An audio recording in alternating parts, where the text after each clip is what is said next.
ಬಳಕೆಯಿಂದಾಗಿ ಅರೆಸ್ಟ್ ಆಗಿದ್ದ city ರವಿಗೆ big relief ಸಿಕ್ಕಿದೆ. ಹೈಕೋರ್ಟ್ನಲ್ಲಿ ತಮ್ಮ ವಿರುದ್ಧದ ಕೇಸ್ ರದ್ದತಿಗೆ ಸಲ್ಲಿಕೆಯಾಗಿದ್ದ ಅರ್ಜಿ ವಜಾಗೆ ಮನವಿ ಮಾಡಲಾಗಿತ್ತು. ಈ ವಿಚಾರದಲ್ಲಿ ಸಿಟಿ ರವಿಗೆ ಬಿಗ್ ರಿಲೀಫ್ ನೀಡಿದ ಕೋರ್ಟ್ ಅವರು ಎಲ್ಲಿದ್ದಾರೋ ಅಲ್ಲಿಂದಲೇ ಅವರನ್ನ ರಿಲೀಸ್ ಮಾಡುವಂತೆ ಆದೇಶ ಕೊಡಿತು. ಇದರಿಂದಾಗಿ ಬೆಳಗಾವಿಯಿಂದ ಬೆಂಗಳೂರಿಗೆ ಬರುವ ಮಾರ್ಗದಲ್ಲೇ ಚಿತ್ರದುರ್ಗದ ಹಿರಿಯೂರಿನ ಐಮಂಗಲ ಟೋಲ್ ಬಳಿ ಬಿಜೆಪಿ ಕಾರ್ಯಕರ್ತರು ಜಮಾಯಿಸಿ ಜೈಕಾರ ಕೂಗಿ ಹಾರ ಹಾಕಿದ್ರು. ಈ ವೇಳೆ ಕಾರ್ನಲ್ಲಿಯೇ ನಿಂತು ಕಾರ್ಯಕರ್ತರಿಗೆ ಸಿಟಿ ರವಿ ಧನ್ಯವಾದ ತಿಳಿಸಿದರು. ಹೃದಯಪೂರ್ವಕವಾಗಿರೋ ಧನ್ಯವಾದಗಳು. ನೀವೆಲ್ಲ ಅಖಂಡವಾಗಿರೋ ಪ್ರೀತಿ ತೋರಿಸಿದ್ರಿ. ನಿಮ್ಮ ಪ್ರೀತಿಗೆ ನಿಮ್ಮ ಕಷ್ಟ ಕಾಲಕ್ಕೆ ನಿಮ್ಮ ಜೊತೆಗಿದ್ದು ಋಣ ತೀರಿಸ್ತೀನಿ. ಹೃದಯಪೂರ್ವಕವಾಗಿರೋ ಧನ್ಯವಾದಗಳು. ಸಿಟಿ ರವಿ ಬಂಧನ ವಿಚಾರವಾಗಿ ಪೊಲೀಸರ ವಿರುದ್ಧ ವಿಪಕ್ಷ ನಾಯಕ ಆರ್ ಅಶೋಕ್ ಕಿಡಿಕಾರಿದ್ದಾರೆ. ನನ್ನನ್ನ ವಿರೋಧ ಪಕ್ಷದ ನಾಯಕ ಅಂತಾನೂ ನೋಡಿಲ್ಲ, ನನ್ನ ಬಟ್ಟೆ ಕೂಡ ಹರಿದಿದ್ದಾರೆ. ಪೊಲೀಸರು ತೀರಾ ಅಮಾನುಷವಾಗಿ ವರ್ತನೆ ಮಾಡಿದ್ದಾರೆ. ಜನಪ್ರತಿನಿಧಿ ಮೇಲೆಯೇ ಗೂಂಡಾಗಳಂತೆ ವರ್ತನೆ ಮಾಡಿದ್ದಾರೆ ಅಂತ ವಾಗ್ದಾಳಿ ನಡೆಸಿದ್ರು. ಹಿಂದೆ ಲಲ್ಲು ಪ್ರಸಾದ್ ವಂಶಾವಳಿ ಹಾಗೆ ಬಿಹಾರ ಮಾದರಿಯಲ್ಲಿ ಗೂಂಡಾಗಿರಿ ಮಾಡಿದ್ದಾರೆ. ಇದು ಕಾಂಗ್ರೆಸ್ ಸರ್ಕಾರಕ್ಕೆ ಕಪ್ಪು ಚುಕ್ಕೆ. 2 ವರ್ಷದಲ್ಲಿ ಸರ್ಕಾರ ಬದಲಾಗುತ್ತೆ, ಆಗ ರೊಟ್ಟಿ ತಿರುವಿ ಹಾಕಿದ ಹಾಗೆ ಅವರಿಗೆ ರಿಪೀಟ್ ಆಗುತ್ತೆ, ನೋಡ್ತಾ ಇರಿ ಅಂತ ಕಾಂಗ್ರೆಸ್ಗೆ ಎಚ್ಚರಿಕೆ ಕೊಟ್ಟಿದ್ದಾರೆ. ಹಿಂದೆ ಲಲ್ಲು ಪ್ರಸಾದ್ ಅಂತ ಒಬ್ಬರು ಕದೀಮರಿದ್ರು, ಅದೇ ಸೇಮ್ ಅವ್ರದ ಅದೇ ವಂಶಾವಳಿ ಈಗ ಇಲ್ಲಿ ಬಿಹಾರ ಮಾದರಿಯಲ್ಲಿ ಗೂಂಡಾಗಿರಿಯನ್ನು ಮಾಡ್ತಾ ಇದ್ದಾರೆ. ಇಷ್ಟೆಲ್ಲ ಇದ್ದರು, ಇಷ್ಟೆಲ್ಲ ಪ್ರಜಾಪ್ರಭುತ್ವ ಇದ್ದರು, ಕಾನೂನು ಇದ್ದರು, ಕೋರ್ಟ್ ಇದ್ದರು, ರಾತ್ರಿ ಎಲ್ಲ 500 ಕಿಲೋಮೀಟ್ರ್ ಸುತ್ತಿಸಿದಾರಲ್ಲ, ಫಾರೆಸ್ಟ್ಗೆಲ್ಲ ಕರ್ಕೊಂಡೋಗಿ ಟಾರ್ಚರ್ ಮಾಡಿದ್ದಾರೆ. ನನ್ನ ಹತ್ರ ರವಿಯವರು, ನಾನು ಟ್ರ್ಯಾಕ್ ಮಾಡ್ತಾನೆ ಇದ್ದೆ ಕಂಟಿನ್ಯೂಸ್. ನಮಗೆ ಪೊಲೀಸರು ಏನು ಹೇಳಿದ್ರು, ಸರ್ ನಮಗೆ ಗೌರವ ಇದೆ, ನಾವು ಪೊಲೀಸ್ ಆಫೀಸರು, ಯಾರ ಮಾತು ಕೇಳಲ್ಲ, ಸೀದಾ ಬೆಂಗಳೂರಿಗೆ ಕರ್ಕೊಂಡು ಹೋಗ್ತೀರಿ ಸರ್, ಅಲ್ಲಿಗೆ ಬಂದ್ಬಿಡಿ ಅಂದರು. ನಾವು ಬೆಂಗಳೂರಿಗೆ ಫೋನ್ ಮಾಡಿ ಎಲ್ಲ ಬೆಂಗಳೂರಲ್ಲಿ ಲಾಯರ್ಸ್ ಎಲ್ಲ ಬರ್ರಪ್ಪ ಅಂತ ಹೇಳಿ ನಾವು ಮಾಡಿದ್ರೆ, ಈ ಕಳ್ಳರು ಕದೀಮ್ರು ಮಾತಿಗೆ ತಪ್ಪಿ ಒಂದು ರೀತಿ ಟೆರರಿಸ್ಟ್ಗಳಿಗೂ ಇಷ್ಟು ಕೊಡಲ್ಲ. ಅವ್ರಿಗೆಲ್ಲ ಸಿದ್ದರಾಮಯ್ಯ ಬಿರಿಯಾನಿ ತರಿಸ್ಕೊಡ್ತಾರೆ. ನಮ್ಮ ಹಿಂದೂಗಳು ಅಂತ ಹೇಳಿದ್ರೆ ಕಂಡ್ರೆ ಆಗಲ್ಲ ಅವ್ರಿಗೆ. ಆ ರೀತಿ ಟಾರ್ಚರನ್ನು ಕೊಟ್ಟಿರುವಂಥದ್ದು ಕರ್ನಾಟಕದ ಇತಿಹಾಸದಲ್ಲಿ ಯಾವುದೇ MLAಗೆ ಈ ಥರ ವಿಧಾನಸಭೆ ಒಳಗಡೆ ಬಂದು ಎತ್ಕೊಂಡು ಹೋಗಿ ಟಾರ್ಚ್ ಕಟ್ಟು ಕೊಟ್ಟಿದ್ದು ಇದು ಕಾಂಗ್ರೆಸ್ ಸರ್ಕಾರಕ್ಕೆ ಕಪ್ಪು ಚುಕ್ಕೆ.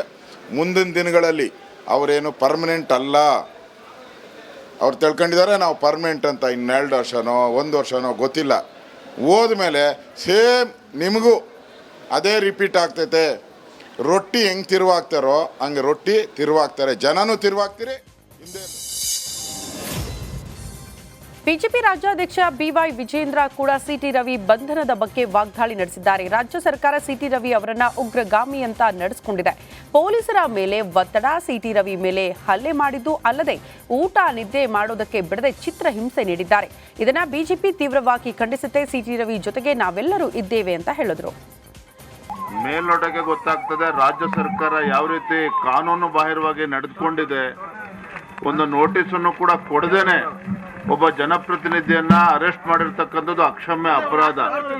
ಜೊತೆಗೆ ಪೊಲೀಸ್ ಅಧಿಕಾರಿಗಳ ವರ್ತನೆ ಏನಿದೆಯಲ್ಲ, ಸಿಟಿ ರವಿ ಅವರನ್ನು ನಡೆಸ್ಕೊಂಡಿರ್ತಕ್ಕಂಥದ್ದು ಹಲ್ಲೆನೂ ಮಾಡಿದ್ದಲ್ದೇನೆ, ಅವನು ಊಟ ಉಪಚಾರ ಏನೂ ಕೂಡ ಮಾಡ್ದೇನೆ ಇವತ್ತು ರಾತ್ರಿ 400-500 ಕಿಲೋಮೀಟರ್ ಸುತ್ತರಿಸಿ ಇವತ್ತು ಸುಸ್ತು ಮಾಡಿ ಇವತ್ತು ಅದೇ ಹೇಳಿದಲ್ಲ, ಒಬ್ಬ ಉಗ್ರಗಾಮಿ ನಡೆಸ್ಕೊಂಡಿದ್ದಾರೆ. ಇದಕ್ಕೆ ಕಾರಣ ರಾಜ್ಯ ಸರ್ಕಾರ ಒತ್ತಡ ಪೊಲೀಸ್ ಮೇಲೆ ಹಾಕಿದ್ದಾರೆ. ಅದ್ರ ಪರಿಣಾಮವಾಗಿ ಇವತ್ತು ಪೊಲೀಸರು ಕೂಡ ಕಾನೂನನ್ನು ಗಾಳಿಗೆ ತೂರಿದ್ದಾರೆ. ಇದು ಮಂಗಳೂರಿನಲ್ಲಿ ಬಿಜೆಪಿ ಮಾಜಿ ರಾಜ್ಯಾಧ್ಯಕ್ಷ ನಳಿನ್ ಕುಮಾರ್ ಕಟೀಲ್ ಕಾಂಗ್ರೆಸ್ ಸರ್ಕಾರ ದೆಹಲಿ ಮತ್ತು ಕರ್ನಾಟಕದಲ್ಲಿ ಸಂವಿಧಾನದ ಕಗ್ಗೊಲೆ ಮಾಡಿದೆ ಅಂತ ಗುಡುಗಿದ್ದಾರೆ.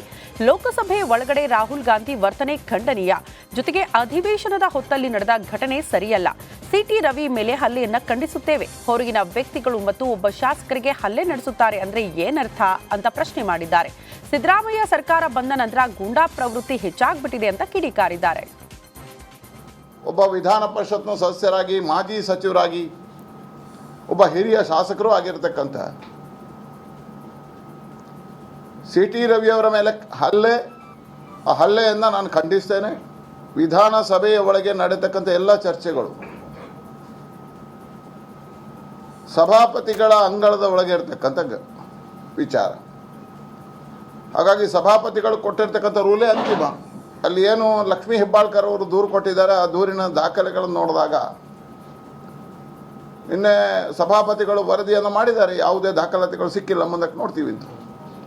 ಅದರ ಮಧ್ಯೆ ಅದಕ್ಕಿಂತ ಹೊರಗೆ ಬರ್ತಕ್ಕಂಥ ಸಂದರ್ಭದಲ್ಲಿ ಹೊರಗಿನ ಜನ ಬಂದು ಇವತ್ತು ಹಲ್ಲೆಯನ್ನು ಮಾಡ್ತಕ್ಕಂಥದ್ದು, ವಿಧಾನಸೌಧದೊಳಗೆ ಒಬ್ಬ ಮಾಜಿ ಸಚಿವರಿಗೆ ಒಬ್ಬ ಶಾಸಕರಿಗೆ ರಕ್ಷಣೆ ಇಲ್ಲ ಅಂತ ಆದರೆ ಈ ರಾಜ್ಯದಲ್ಲಿ ಸರ್ವಸಾಮಾನ್ಯ ವ್ಯಕ್ತಿಗಳ ಗತಿ ಏನು, ಪಾಡೇನು?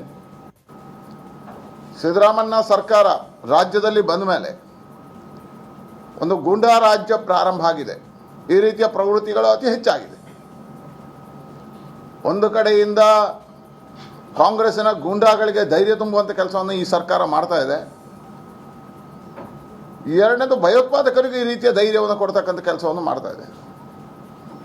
ಯಾವತ್ತು ಕಾಂಗ್ರೆಸ್ ಅತಿ ಹೆಚ್ಚು ಸ್ಥಾನಗಳನ್ನು ಪಡೀತೋ ಮೆರವಣಿಗೆ ಪ್ರಾರಂಭ ಆಯಿತು, ಆವತ್ತಿಂದ ಪಾಕಿಸ್ತಾನ ಜಿಂದಾಬಾದ್ ಹಾಕಿರ್ತಕ್ಕಂಥ ಘೋಷಣೆಗಳು ಹೊರಗಡೆ, ವಿಧಾನಸಭೆ ಒಳಗೆ ಹಾಕಿರ್ತಕ್ಕಂಥ ಘೋಷಣೆ ರಾಷ್ಟ್ರ ವಿರೋಧಿ ಘೋಷಣೆ, ಇಂಥ ಯಾವ ವ್ಯಕ್ತಿಗಳನ್ನು ಬಂಧಿಸಿದ್ದು ಕಂಡಿಲ್ಲ. ಇತ್ತ ಧಾರವಾಡದಲ್ಲಿ ಶ್ರೀರಾಮ ಸೇನೆ ಮುಖ್ಯಸ್ಥ ಪ್ರಮೋದ್ ಮುತಾಲಿ ಕೂಡ ಸಿಟಿ ರವಿ ಬಂಧನವನ್ನ ಖಂಡಿಸಿದ್ದಾರೆ. ರವಿ ಜವಾಬ್ದಾರಿ ಸ್ಥಾನದಲ್ಲಿರೋ ವ್ಯಕ್ತಿ, ಅಂಥವರನ್ನ ಕಾನೂನು ಬಾಹಿರವಾಗಿ ಬಂಧಿಸಿದ್ರು. ಸಿಟಿ ರವಿ ಆ ಶಬ್ದ ಬಳಸಿಲ್ಲ ಅಂತ ಸ್ಪಷ್ಟವಾಗಿ ಹೇಳ್ತಿದ್ದಾರೆ. ಅದನ್ನೇ ಲಕ್ಷ್ಮೀ ಹೆಬ್ಬಾಳ್ಕರ್ ಆಪಾದನೆ ಮಾಡಿದ್ದಾರೆ. ಪರಿಷತ್ನಲ್ಲಿದ್ದ ಕಾಂಗ್ರೆಸ್ನ 3-4 ಜನ ಮಾತ್ರ ಅಶ್ಲೀಲ ಪದ ಕೇಳಿದೆ ಅಂತ ಹೇಳಿದ್ದಾರೆ. ಉಳಿದವರು ಯಾರಿಗೂ ಕೇಳಿಸಿಲ್ಲ. ಹೀಗಾಗಿ ಇದೊಂದು ಪೂರ್ವ ನಿಯೋಜಿತ ತಂತ್ರ, ಷಡ್ಯಂತ್ರ ಖಂಡನೀಯ ಅಂತ ಸರ್ಕಾರದ ವಿರುದ್ಧ ಗುಡುಗಿದ್ದಾರೆ. ಒಬ್ಬ MLC ಜವಾಬ್ದಾರಿ ಇರುವಂಥ ಒಬ್ಬ ವ್ಯಕ್ತಿ, ಸಂವಿಧಾನಿಕವಾದಂಥ ಒಬ್ಬ ವ್ಯಕ್ತಿಗೆ ಕಾನೂನು ಬಾಹಿರವಾಗಿ ಅಲ್ಲಿ ಯಾವುದೇ ಕಾನೂನನ್ನು ಪಾಲಿಸಿಲ್ಲ. ಗವರ್ನರ್ ಅವರಿಗೆ ಪರ್ಮಿಷನ್ ಕಳಿಸ್ಬೇಕು, ಅದನ್ನೂ ಮಾಡಿಲ್ಲ.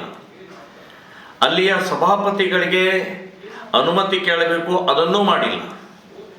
ಮತ್ತು ಇವರು CT ರವಿಯವರು MLC ಅವರು ಬಹಳ ಸ್ಪಷ್ಟವಾಗಿ ಹೇಳ್ತಾ ಇದ್ದಾರೆ, ನಾನು ಆ ಶಬ್ದವನ್ನು ಬಳಸಿಲ್ಲ ಅನ್ನುವಂಥದ್ದು ಹೇಳ್ತಾ ಇದ್ದಾರೆ. ಒಬ್ಬ